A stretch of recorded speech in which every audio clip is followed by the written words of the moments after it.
सुप्रभात विद्यार्थियों। आज आप पढ़ेंगे ऊषा नामक कविता के प्रश्नों के उत्तर। तो प्रश्न है, कविता के किन उपमानों को देखकर यह कहा जा सकता है कि ऊषा कविता गांव की सुबह का गतिशील शब्द चित्र है। प्रश्न है, कविता के किन उपमानों को देखकर यह कहा जा सकता है कि ऊषा कविता गांव की सुबह का गतिशील शब्द चित्र है।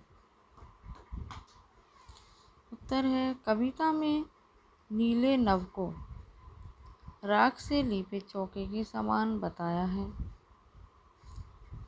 दूसरे बिंब में उसकी तुलना काले सिल से की गई है।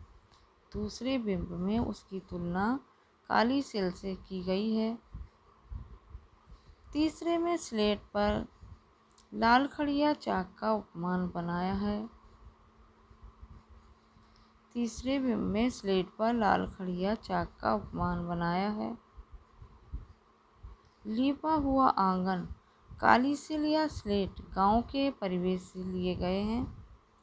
लीपा हुआ आंगन काली सिल या स्लेट गांव के परिवेश से लिए गए हैं। महानगर के बालकों ने न तो कभी लीपा हुआ चौका देखा होगा और न स्लेट को देखा होगा, अतः ये शब्द चित्र गांव की सुबह के हैं।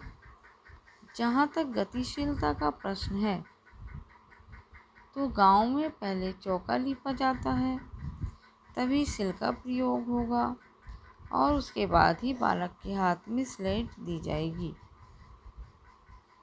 अतः कविता में ग्रामीण जनजीवन की गतिशील झांकी स्पष्ट दिखाई देती है। अतः कविता में ग्रामीण जनजीवन की गतिशील झांकी स्पष्ट दिखाई देती है। अगला प्रश्न है, सूर्योदय से उषा का कौन सा जादू टूट रहा है। सूर्योदय से उषा का कौन सा जादू टूट रहा है। सूर्योदय होने पर उषा का वह अलौकिक रंग रूप जो सूर्योदय होने से पूर्व आकाश में अपने रंग रूप को पल पल में परिवर्तित कर रहा था, उस रंग रूप की लाल काली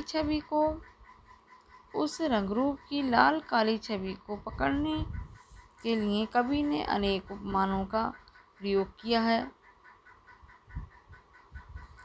फिर भी उषा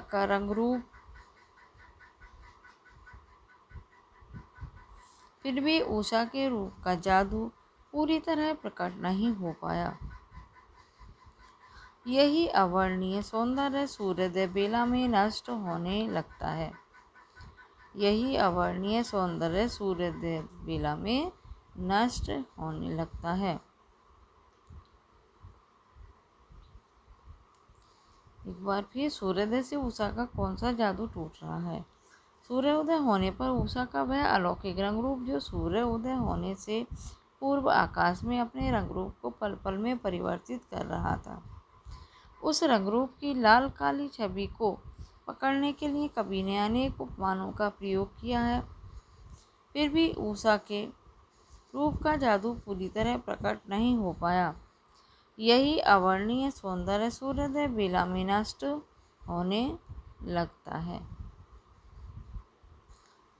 भोर के नभ को राख से लीपा गीला चौका क्यों कहा गया है।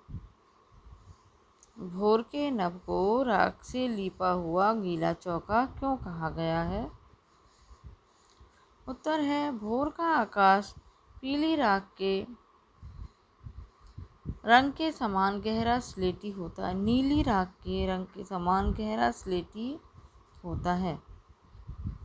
भोर का चौका नीली राख के रंग के समान गहरा स्लेटी होता है। तब वातावरण में नमी व पवित्रता होती है। इन तीनों विशेषताओं रंग, नमी और पवित्रता के कारण भोर के नभ को राख से लीपा गीला चौका कहा गया है। कवि भोरकालीन वातावरण को रसोई घर की पवित्रता के समान पवित्र कहना चाहता है। भोर का आकाश नीली राख के रंग के समान गहरा स्लेटी होता है। तब वातावरण में नमी व पवित्रता होती है। इन तीनों विशेषताओं रंग, नमी और पवित्रता के कारण भोर के नभ को राख से लिपा गीला चौका कहा गया है। कभी भोरकालीन वातावरण को रसोई घर की पवित्रता के समान पवित्र कहना चाहता है। अगला प्रश्न है, भोर का नभ राख से लिपा हुआ चौका अभी गीला पड़ा है। भोर का नभ राख से लिपा हुआ चौका अभी गीला पड़ा है। नई कविता में कोष्ठक, विराम चिन्हों और पंक्तियों के बीच का स्थान भी कविता को अर्थ देता है। उपर्युक्त पंक्तियों में कोष्ठक से कविता में क्या विशेष अर्थ पैदा हुआ है, समझाइए। नई कविता में कोष्ठक, विराम चिन्हों और पंक्तियों के बीच का स्थान भी कविता को अर्थ देता है। उपर्युक्त पंक्तियों में कोष्ठक से कविता में क्या विशेष अर्थ पैदा हुआ है, समझाइए।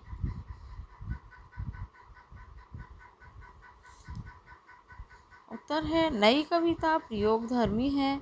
इसमें भाषा शिल्प के स्तर पर हर नए प्रयोग की अभिव्यक्ति की जाती है। प्राय कोष्ठक अतिरिक्त ज्ञान का सूचक होता है, इसलिए कोष्ठांकित सामग्री को कुछ कम महत्व के साथ पढ़ा जाता है। यहाँ कोष्ठक में अंकित सामग्री अभी गीला पड़ा है। आकाश रूपी चौके की ताजगी और नमी की सूचना देती है। राख से लिपा हुआ चौका में गीलापन स्वयं ही आ गया है, परंतु अतिरिक्त जानकारी के कारण गीलापन स्वयं ही स्पष्ट हो गया है। कविता पढ़ते समय इसे मुख्य कविता से मंद स्वर में पढ़ना उचित होगा। कविता पढ़ते समय इसे मुख्य कविता से मंद स्वर में पढ़ना उचित होगा। एक बार फिर, नई कविता प्रयोगधर्मी है। इसमें भाषा शिल्प के स्वर स्तर पर हर नए प्रयोग की अभिव्यक्ति की जाती है। प्राय कोष्ठक अतिरिक्त ज्ञान का सूचक होता है, इसलिए कोष्ठांकित सामग्री को कुछ कम महत्व के साथ पढ़ा जाता है। यहाँ कोष्ठक में अंकित सामग्री अभी गीला पड़ा है। आकाश रूपी चौके की ताजगी और नमी की सूचना देती है। राख से लिपा हुआ चौका में गीलापन स्वयं ही आ गया है, परंतु अतिरिक्त जानकारी के कारण गीलापन स्वयं ही स्पष्ट हो गया है। कविता पढ़ते समय इसे मुख्य कविता से मंद स्वर में पढ़ना उचित होगा।